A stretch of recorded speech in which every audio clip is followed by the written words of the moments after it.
Berarti beli perusahaan 128 miliar, dikasih cashback 454 miliar dong.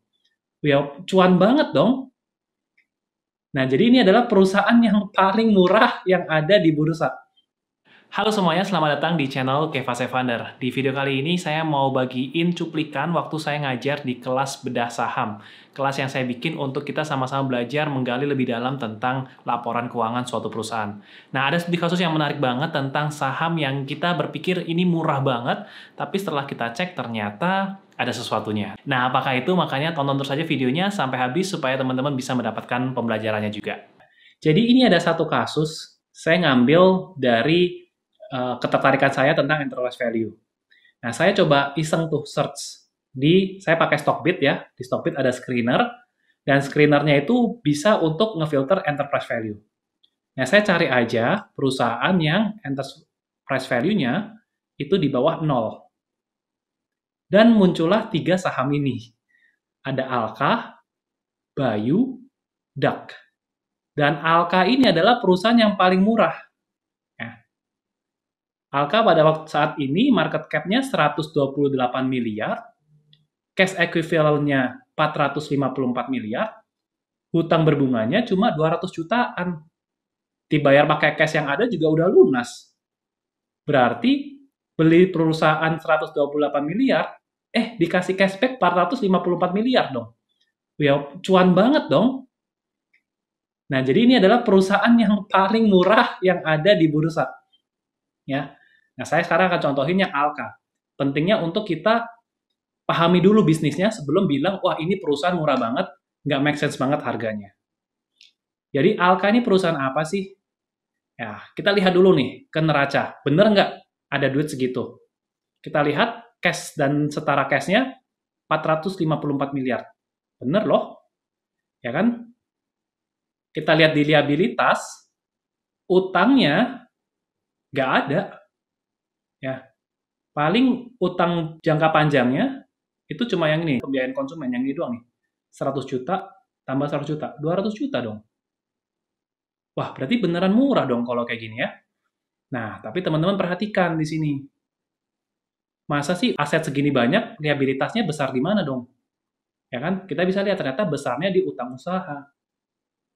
Nah, enterprise value itu tidak memperhitungkan utang usaha. Karena mungkin kita berpikir utang usaha nggak apa-apa lah, nggak dihitung karena toh kita juga dapat aset untuk dijual. Nah, masalahnya kalau kita lihat di sini, ya, asetnya 575 miliar, liabilitasnya aja 455 miliar. Artinya porsi equity-nya lebih kecil nih, ya nggak? Nah, porsi aset yang besar ini kebanyakan didanain sama liabilitas. Dan angka terbesar di liabilitas cuma cash doang. Bukan inventory, bukan piutang usaha, bukan yang lainnya. Nah, jadi harus berhati-hati. Hati-hatinya gimana? Yuk, kita lihat lagi. Nah, kita lihat sebenarnya Alka nih bisnisnya apa sih? Gitu ya. Kita nggak tahu nih, belum ngecekin profilnya kan.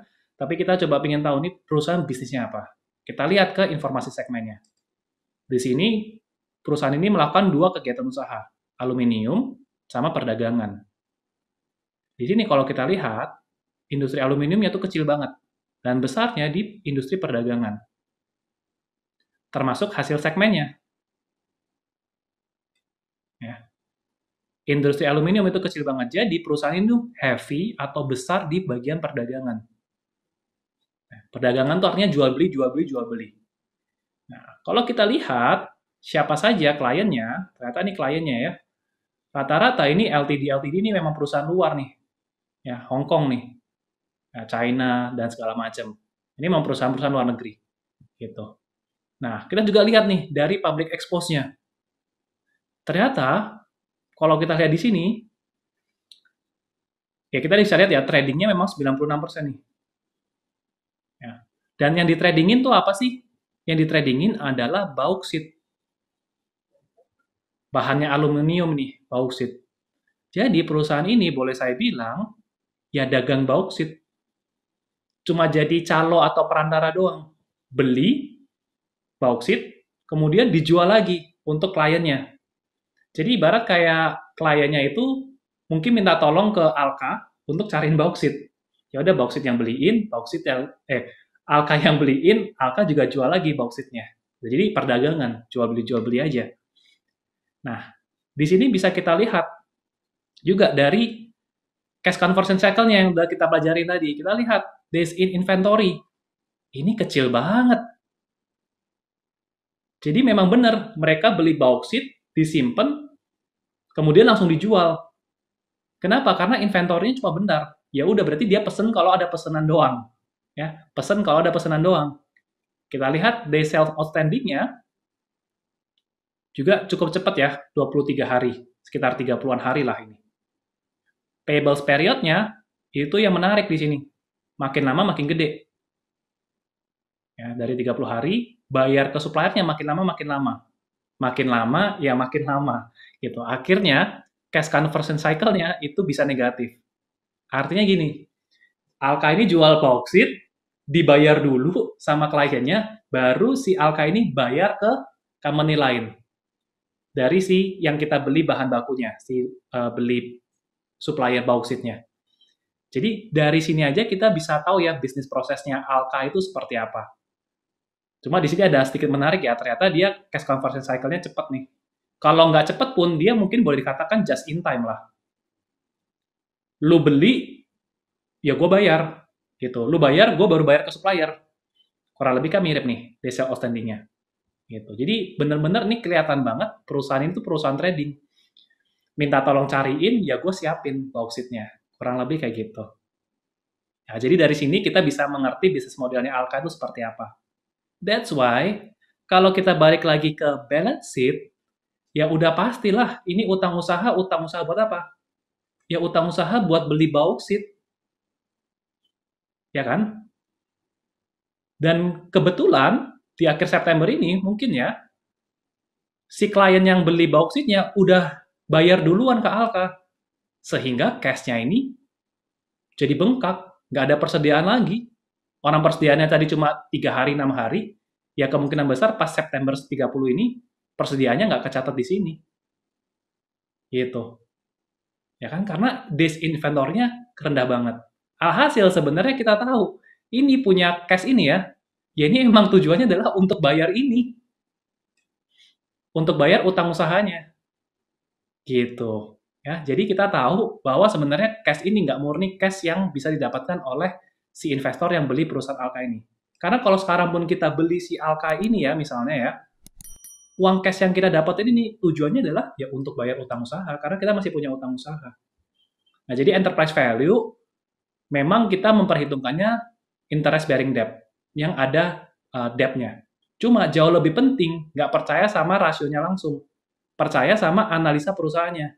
Ya kita ada analisa dan hasilnya seperti ini, kita tahu bisnis modelnya. Makanya kita bisa bilang ya Alka nggak semurah itu, bukan bayar 150 miliar untuk dapetin cashback 450 miliar. Ya, jadi itu penting banget kita pahami bisnisnya. Semoga nangkep ya sampai di sini ya.